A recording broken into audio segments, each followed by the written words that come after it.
Hey guys, and welcome back to Rodea, the Sky Soldier. There's a lot of plot happening right now, and honestly, I don't know what the hell to think. So, I also don't really know how to do intros all that well. So, Richie, how are we kicking things off today? We are just going towards the Kronos Tower. Oh, son of a bitch, it never ends! Don't worry, this is the final Kronos Tower that we're going to ever have to deal with. Oh, but it's not as good as that Phoenix, so what's the point? Yeah, well, we get to blow stuff up in this chapter, so it swings in roundabouts, really. Oh no, actually no, we don't get to blow anything up in this chapter, it's the next chapter that we get to blow stuff up in. Is that chapter in this part? Considering this chapter does not have the title of the boss, probably not, but then my memory is potentially serving me poorly. Yes it is, mate. If you just give me 1 second to look at the length of the next part, yep, it'll be in the next part that we blow stuff up. Today is just getting some explosives, really. Okay, what shall we talk about in this part?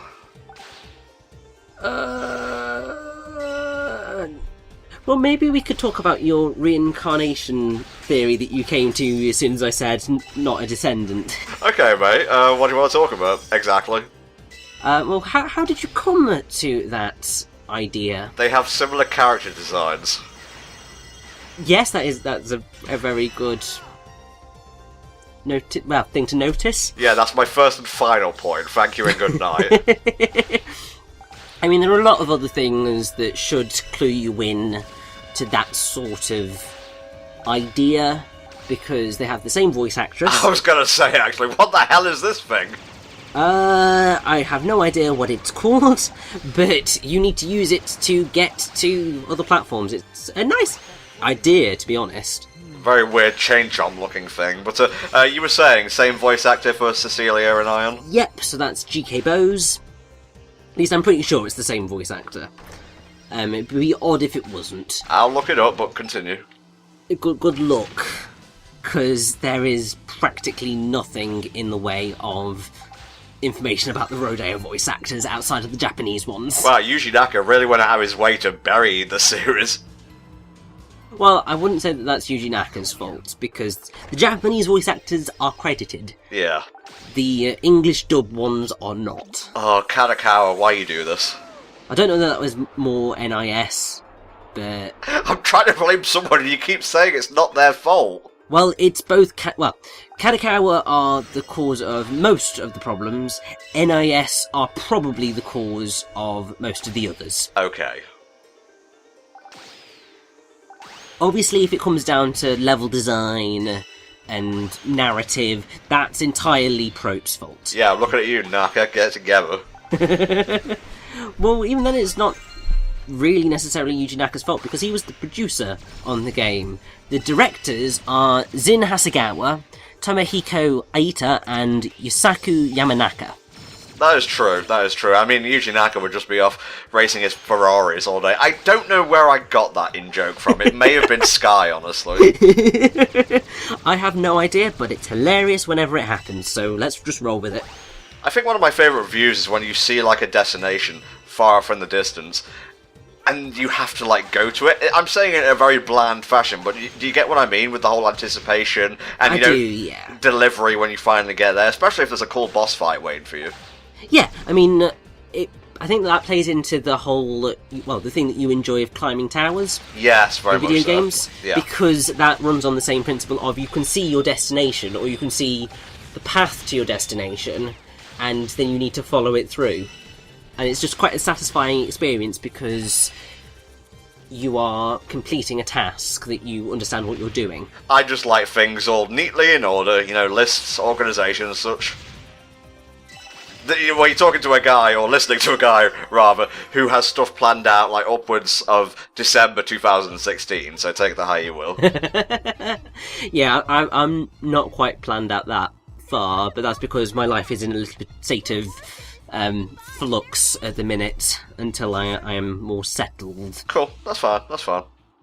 But I like my lists as well. I mean, just looking up to my right, to my board, I've got a list of basically what I'm doing for the next few days and the things that I need to do, and it's all chaos. Yeah, how I traditionally handle stuff is, I get up when I get up, usually it's around 9:30, 10. On Sundays, I'm like a lazy sack of crap and it's like 11, but I try not to, because I don't like getting up at 11. It feels like I've wasted the whole day. But usually it's like, have breakfast, and then it can vary, whether it's like comms, or, editing, or, recording, just like footage and whatnot. Yeah. And that's what I do every single day, unless it's a rest day and they don't come along all that often.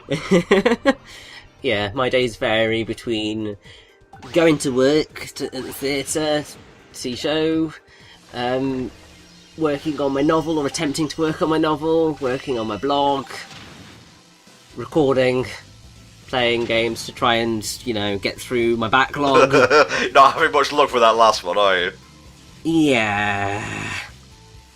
Well, I mean, I'm nearly on top of all the new games that I got over Christmas and then bought following that. Uh-huh.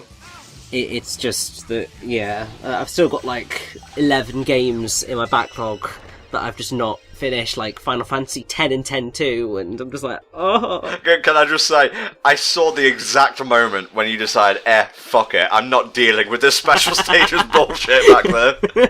Yeah, that is, I would say, probably one of the cruelest special stages, because just how the hell you're meant to get through that is beyond me. It's asking too much. I certainly wouldn't have been able to do it. Yeah, I mean, I think the way that you are supposed to go through it is with kind of really precise timing to cross between each of the force fields, but the time frame that you've got to make that move seems to be so minuscule that I'm just like, screw that.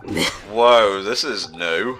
Yes, this is a brand new thing that we can do. There are these blocks which stop these lightning beam force field things. I was hoping when they hit the beams they would just like snap into place. No, they keep moving.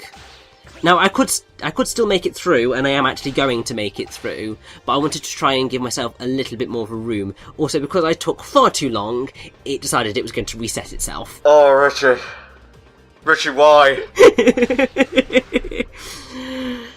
Because this is life. Thankfully, that guy decided it was gonna do exactly what I needed it to do in one fell swoop. We got there in the end, guys. It's fine, we're going to have a bit of climbing to do, so hopefully that will appease you. It will. Again, very, very easy to please.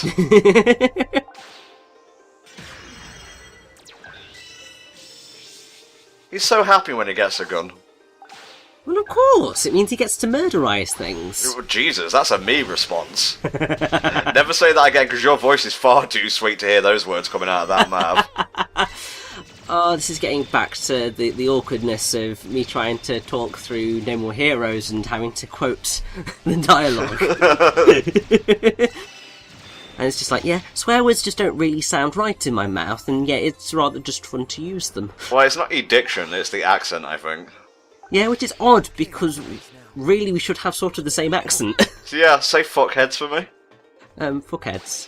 Fuckheads, innit? Bloody fuckheads. See, when you said that, you went totally Nottinghamshire-like. Well, you see, I can do it. It's just that I think whenever I'm doing commentary, whenever I'm on the phone as well, I tend to go into posh British voice. I have to say, when I'm doing commentary, I tend to enunciate a lot more than if I were just talking normally. Like, when I'm with Tundra Boy, I just tend to, it's almost mumbling, but since we know each other so well, it doesn't really matter. Well, exactly, yes. Speaking of which, this is a massive tangent, but it will get us through the next few minutes. Like it matters. Look at the last few parts. But today on NeoGAF, that wonderful forum of video game joy, sensing a little bit of bitterness there, Richie. Oh no, I mean, I enjoy it. I like having a read every now and again. But somebody in the off-topic section was talking about they were American and they had to turn subtitles on for British shows. Oh, come on. Because apparently they can't understand our accents. Or at least some accents, anyway. Most of their ancestors probably came from the fucking UK. Yeah, I mean, I think the way that they framed the question was, do Brits have to put subtitles on for American shows? It's just like, no, because we have such various accents throughout the country, and we're very used to hearing all those various accents. Yeah.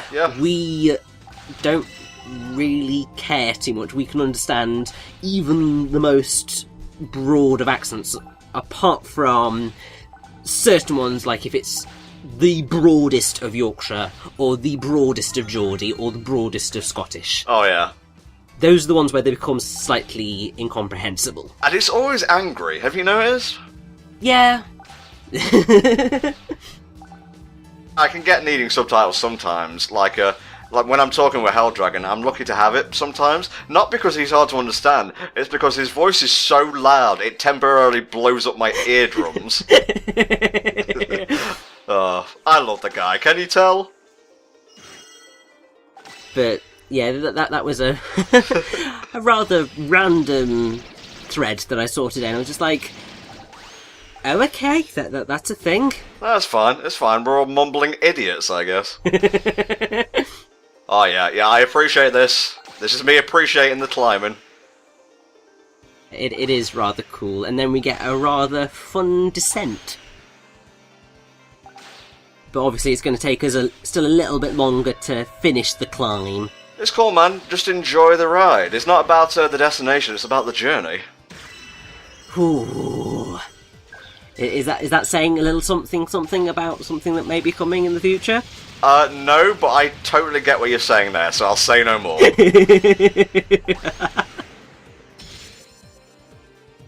Yeah, as soon as we get to the top, we then rather randomly just need to make our way all the way back down, because they start to realise stuff once they get up here. I haven't really given the ice levels much props in terms of like music, but it's been very airy and nice and calm, which is what I expect from like ice-themed, levels. So good stuff. I mean, pretty much all of the level music is excellent. Yeah, it's on point, as it were. Yeah, I'd say the one that is probably my least favourite is the Desert World music. But even then, that's quite good. You have to like go out of your way to make like a really exciting and engaging desert theme, you know? Oh, exactly, and it's just like, that's just a pain. I like it best when they incorporate a little bit of jazz. Yeah, like a bit of jazz in a soundtrack. Loving the views. They are great. I mean, obviously the draw distance isn't exactly phenomenal. No. But at least with the furthest platforms, because they're blurred, because they're very far away, you don't really notice the low resolution. Whoa, I'm having major deja vu here, like we've done this bit before. And I don't mean like earlier in the video, I just mean in general. Maybe I had a quick shufty through like the non-commentary version when I was uploading it. Maybe that's it. Maybe. I mean, we have been through this bit earlier in the video, obviously. Yes. Might have been when you were having a little look through the non-com stuff. It might just be because, we've been through quite a few bases before. Yeah, similar looking environments, I guess. Okay, guys, that'll do it for today's part. We'll see you next time for more Rodea the Sky Soldier. Bye for now.